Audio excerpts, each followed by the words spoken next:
Bonjour tout le monde, bienvenue dans cette nouvelle vidéo. Ça fait déjà 3 semaines que je n'ai pas fait de vlog. Le mois de juin a filé très vite et j'ai été assez fatiguée. Mon corps m'a rappelé à l'ordre et demandé de ralentir un peu. Alors j'essaye de l'écouter. Sinon, ça sert à quoi de vous faire tous ces beaux discours sur la slow life?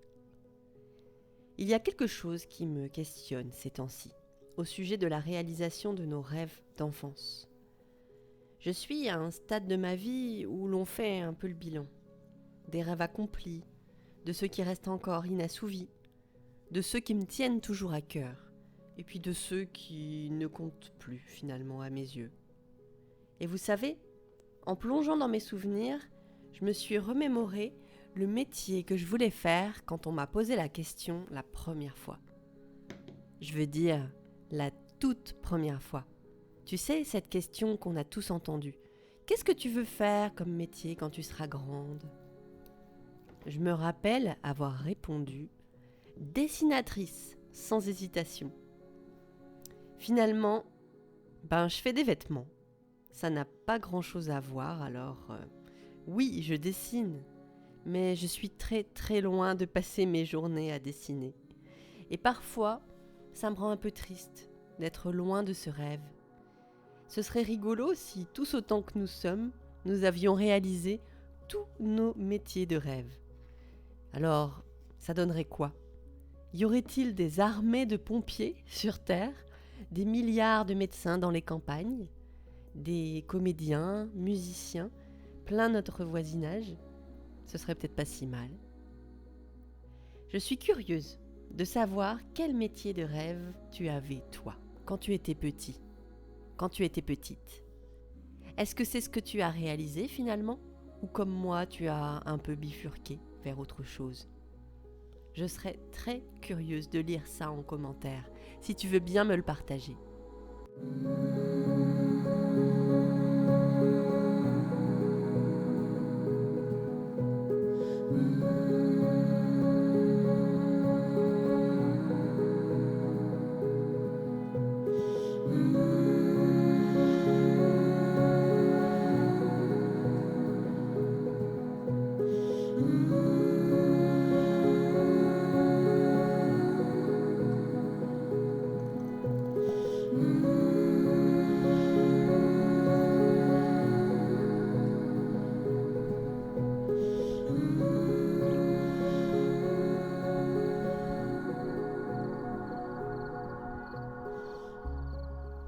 Je viens de voir un renard. Il est passé devant mes jambes. Il a eu super peur. Je pense qu'il était en train de chasser. Et moi aussi, j'ai eu peur du coup. Il était beau, il était tout petit. Il est parti dans les champs de blé se cacher. C'est le premier que je vois. C'est peut-être lui qui a mangé mes poules.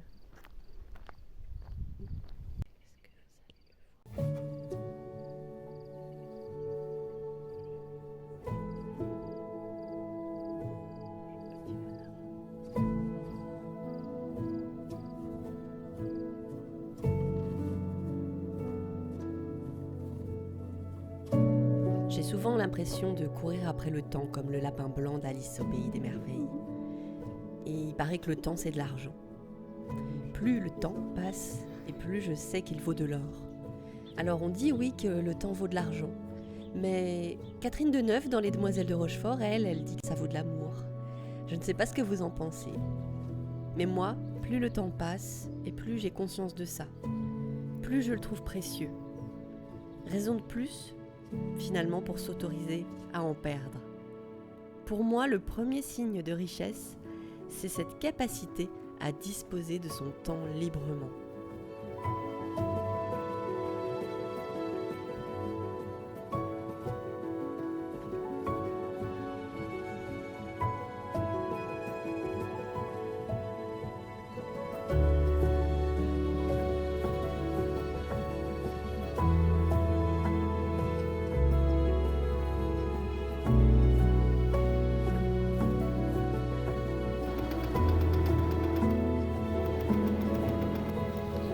Coucou.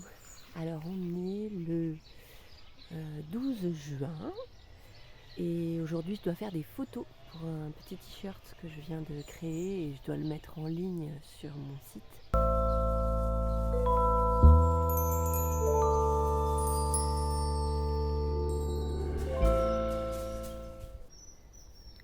Là, je vais à un rendez-vous avec ma comptable aujourd'hui.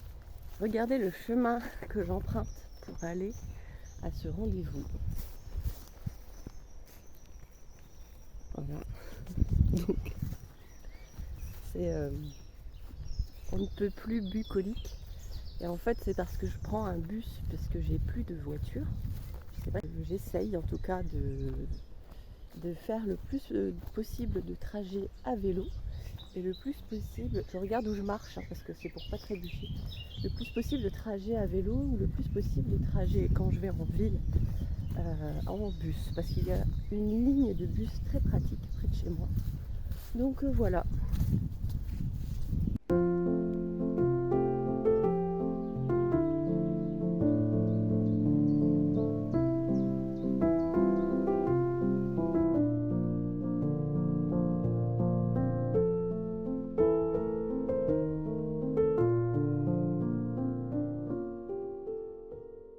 Si vous suivez cette chaîne depuis quelque temps, vous savez combien j'attache d'importance à se relier à ma joie enfantine. C'est parce que pour moi, c'est celle qui vient du cœur, du plus pur recoin de notre âme. Ces derniers temps, j'ai éprouvé un fort besoin de créer, de retrouver mes crayons et mes pinceaux. J'avais envie de réaliser des projets qui soient purement artistiques, sans but lucratif. Ce n'est pas facile de s'octroyer ce temps. C'est triste à dire, mais j'ai l'impression de faire quelque chose de mal. Je me sens en faute lorsque je m'assois et que je dessine simplement, sans objectif précis. Et pourtant, ça fait tellement de bien de le faire. Pendant mes longues randonnées en forêt, j'ai eu un de mes fameux Eureka. Et si je reliais mon savoir-faire de couturière à celui de peintre, plasticienne? Je ne me prétends pas peintre, mais j'ai toujours aimé sortir les couleurs, les peintures, les crayons, les pinceaux. Ça me rappelle mes études d'art et c'est relaxant. Alors, projet unique, début d'une longue série, je ne sais pas. Mais ça me rend vraiment heureuse de renouer ce lien avec le dessin. J'appellerais cette création mon bustier jardin. Qu'est-ce que tu en penses ?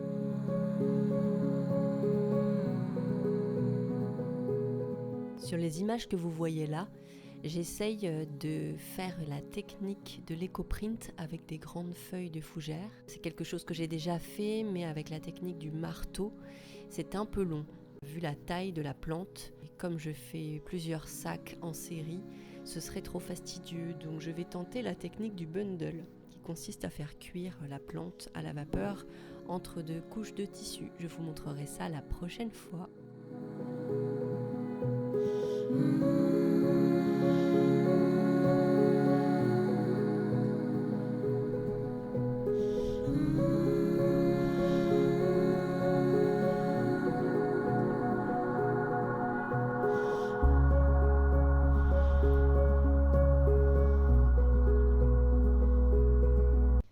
Je voulais vous parler d'un livre que je viens de terminer. Il s'agit de Bivouac de Gabrielle Filto-Shiba, une autrice québécoise. Et je suis vraiment, pour reprendre l'expression québécoise, tombée en amour avec cette autrice parce que elle a une plume magnifique. C'est toujours de la poésie à l'état brut. C'est touchant. Je suis encore toute bouleversée parce que j'ai fini le troisième, donc, qui s'appelle Bivouac, d'une série de 3 romans. Le premier qu'on m'avait prêté, je ne peux pas vous les montrer parce qu'en fait on m'avait prêté le premier qui s'appelle Encabané. Donc Encabané, donc ça se passe au Québec et c'est une femme qui s'isole pour vivre dans une cabane tout un hiver très rude, comme vous pouvez l'imaginer. C'est une rébellion contre la société qu'elle refuse, cette société de consommation qu'elle refuse. Et puis viendra ensuite un second livre qui s'appelle Sauvagine. Alors pareil, je ne l'ai pas parce que je l'ai prêté à ma sœur. Et Sauvagine, c'est un vrai bijou. C'est une pépite, ce deuxième roman. Je l'ai dévoré. Je crois que les 2 premiers sont un peu plus courts Bivouac est un petit peu plus épais, c'est un livre de 400 pages. Il parle davantage d'activistes qui vont essayer de contrer des coupes à blanc de forêt qui ont lieu sur les terres québécoises. Ils vont installer un camp pour préserver des arbres centenaires notamment, mais toute une forêt. Et c'est un roman où s'entremêlent des actions, des luttes avec des vraies causes, et c'est aussi entremêlé évidemment d'histoires très humaines, de rencontres, d'histoires d'amour. C'est vraiment profondément humain. Et ce que j'aime par-dessus tout chez Gabrielle Filtoshiba, c'est qu'elle a un amour pour la nature qui se ressent dans sa façon d'écrire. Donc voilà, j'ai fini le roman il y a une semaine.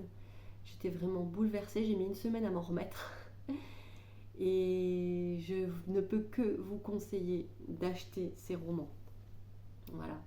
Surtout que, raison de plus pour les acheter, alors en format numérique, en format papier, moi j'avoue que j'affectionne un petit peu plus les livres papier, je trouve ça plus agréable et plus sensuel. Puis je les trimballe partout, j'aime bien. L'autrice, depuis qu'elle commence à être connue, à faire des ventes, se sert de ses bénéfices pour racheter petit à petit des forêts, des terres, pour défendre, soit replanter, soit protéger des arbres dans sa région. Et c'est une activiste engagée, c'est aussi une autrice féministe. Bref, merci Gabrielle Filtoshiba. Si jamais toutes ces paroles venaient à vos oreilles, je tiens à vous remercier pour tous ces livres fantastiques que j'ai découverts grâce à la librairie Les Déferlantes à Morlaix. C'est elle qui m'avait prêté le premier en cabané que j'avais dévoré en une nuit, une nuit d'insomnie. Voilà, donc je vais arrêter là parce que je vais vous faire un peu trop long sur ce sujet, mais je voulais absolument vous parler de cette lecture. Une particularité des livres de Gabrielle Filtoshiba, c'est qu'à la fin, il y a un lexique avec les mots en québécois qu'elle emploie, parce que forcément, elle, comme elle est vraiment d'origine québécoise, il y a énormément de vocabulaire qui s'entremêle avec la langue française, et parfois, ça peut nous arriver de bugger devant du vocabulaire et de se dire mais qu'est-ce que ça veut dire ? Et donc elle a laissé un petit lexique à la fin, donc de temps en temps c'est sympa, c'est qu'on fait un petit va-et-vient, moi j'avais marqué la page et puis je faisais des allers-retours comme ça, et on est du coup amené à découvrir plein d'expressions québécoises, c'est super chouette. Et autre chose, c'est qu'elle dessine, donc de temps en temps le livre est ponctué de quelques-unes de ses illustrations. Est-ce que je peux vous en trouver une petite illustration botanique ou un animal avec le récit. Et c'est très très beau, elle a en plus ce talent-là que de savoir très joliment dessiner. Elle dessine aussi les plans de la forêt, elle explique où vit tel personnage.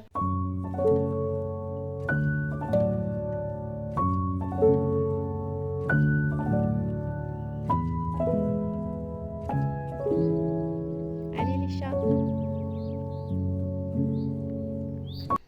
Les deux petits chats chiens.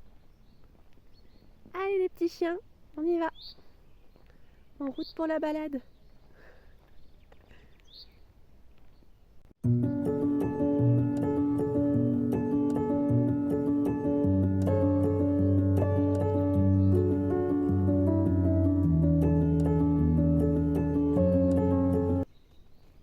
Ils me suivent.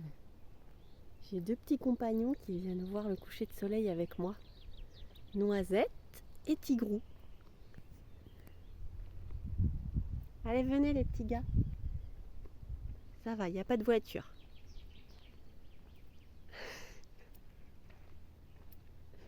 Ils sont trop rigolos.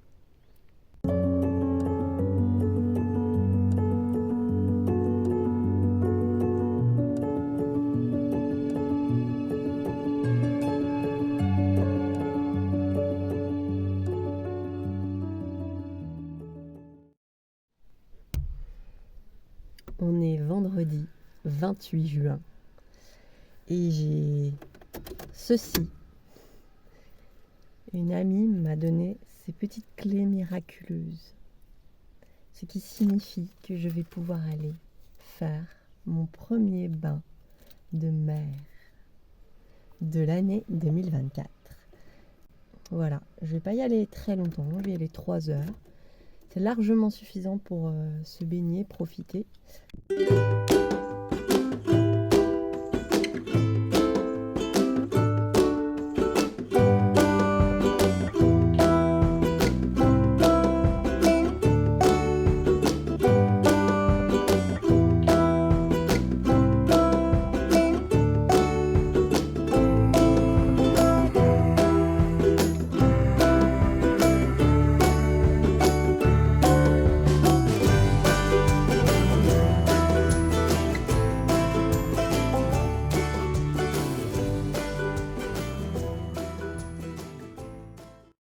Je voudrais vous lire un extrait de Bivouac de Gabriel Filtoshiba. Le samedi 23 juin. En cette veille de la Saint-Jean-Baptiste, je me demande comment les premiers peuples fêtaient, eux, le solstice d'été. De quels rites, chants, costumes et pas de danse coloraient-ils le jour le plus long de l'année, avant que l'on débarque et décide que les cycles solaires et lunaires ne sont pas dignes de diriger nos vies. J'accueille à ma manière le retour de la lumière, cherchant à en savoir toujours plus sur ceux qui nous précèdent. Car je sais que dans leur intendance millénaire se trouvent des éléments clés pour affronter les maux de notre temps. Je ne veux pas me mêler aux beuveries de la fête nationale, débauche canalisant on ne sait plus quoi. Je me suis assez saoulée par le passé, sur les plaines d'Abraham, pour n'en garder qu'une amertume. Je ne fêterai plus nos échecs sur les champs de bataille, ni tous les coups bas du Canada. Je ne boirai plus jusqu'à l'aube en maudissant tous ceux qui nous ont mis des bâtons dans les roues. Il me semble que naître au Québec, c'est une chance grandiose que l'on doit honorer.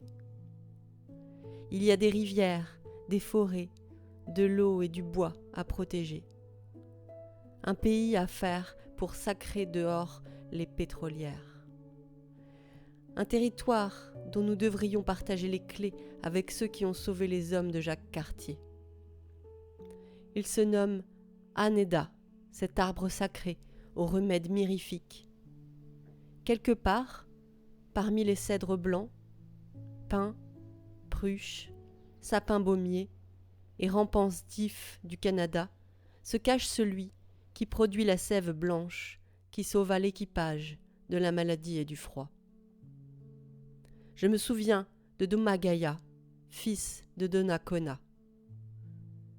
C'est encore et toujours la forêt qui nous sauvera.